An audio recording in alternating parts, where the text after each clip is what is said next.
Da napravite ove fantastične mekane i ukusne knedle, prvo odmerite 500 g brašna i stavite ovako jednu plastičnu posudu, a zatim ja ću koristiti margarin, možete upotrebiti i puter.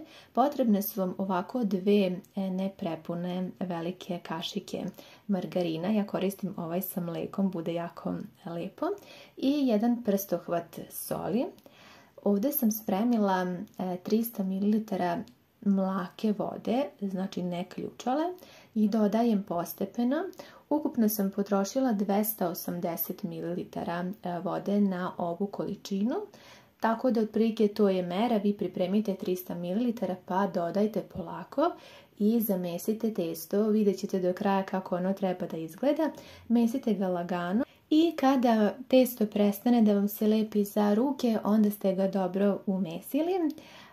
Potrebno je možda nekih par minuta, zaista je ovo najbrži i najjednostavniji recept koji će uspjeti svima.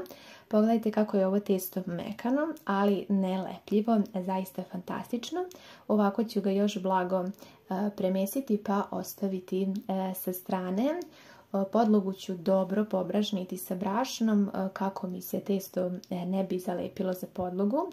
Stavljam umešano testo pa odgore također posipam sa malo brašna i sada ćemo da razvijemo ovo testo sa oklagijom. Pokušat ću da napravim koliko uspem neki pravougaoni oblik, što pravilniji, kako možete vi testo razvijete. Nemojte da bude previše tanko, pokazat ću vam debljinu testa.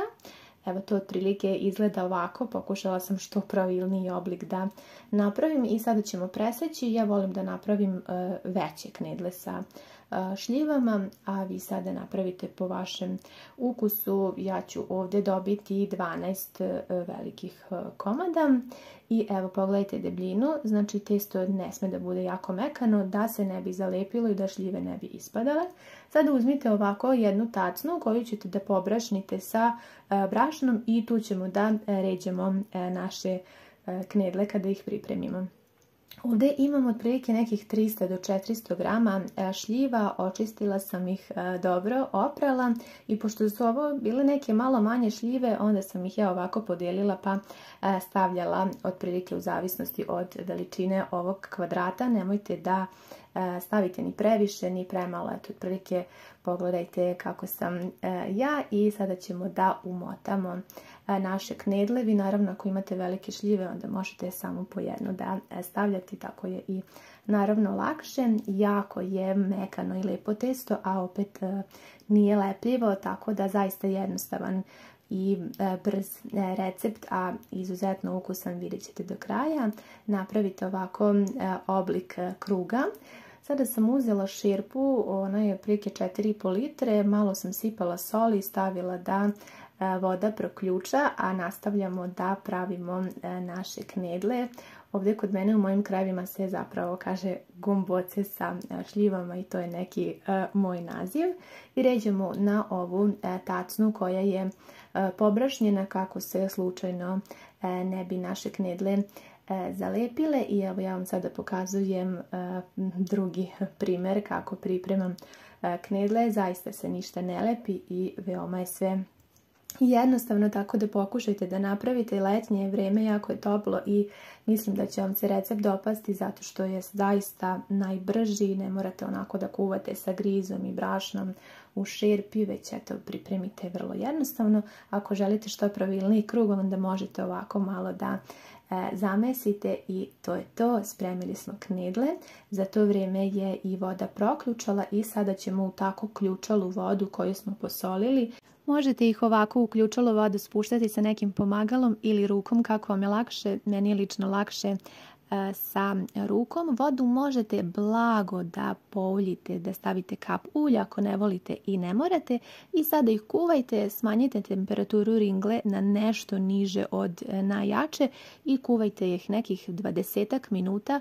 One kada ovako se popnu na vrh, kada se podignu, onda su i gotove. Ja ću ih ovako sada malo promešati i izvadit ću ih na tacnu. I evo, znači kada su se ovako podigle, ostavila sam ih još možda tako nekih minut, dva i sada ćemo ih izvaditi. Kada smo ih izvadili, ostavite da se lagano prohlade, a za to vreme uzimam oko 80 grama putera. Možete koristiti ulje, možete margarin, šta volite, šta imate. Kada se dobro zagreje puter ili ulje, onda dodajte oko 150 grama prezle i ovako mešajte, smanjite temperaturu ringle na nešto malo niže od najjače. Dodajem 2 kašike šećera i kada prezla ovako malo potamni, kroz nekih par minuta ona je gotova. I ovo je sada za sam kraj potrebno da uvaljamo u prezlu ove knedle sa šljivama ili ti gomboce, kako ih vi zovete. Pišite mi u komentarima kako se zovu u vašem kraju. Uvaljajte ih ovako dobro u prezle kako volite. Možete koristiti i malo više prezla ukoliko volite više, ali mislim da je ovo neka mera na ovu količinu sasvim dovoljna. Vidjeli ste zaista da vam za ovaj recept nije potrebno mnogo vremena. Ja ih pripremam i tokom zime, posebno na ovaj način. Odgore uvek pospem sa vanilin šećerom. Neko stavlja odmah unutra u prezlu, a ja volim ovako odgore da pospem da bi se osjetio taj miris i ukus. Neko doda malo i cimeta. Naravno, sve zavisi od vašeg ukusa.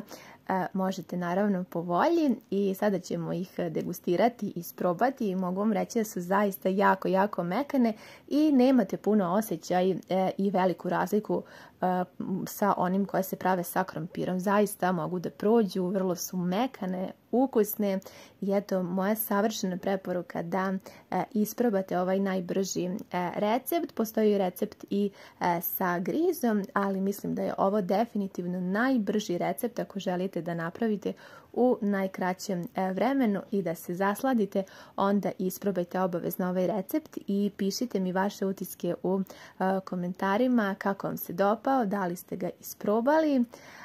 Hvala vam mnogo što ste pogledali video, što mi pišete svakodnevno lepe komentare. Mnogo sam vam zahvalna na svemu, zaista ste divni. Ljubim vas sve puno i želim vam prijetan dan.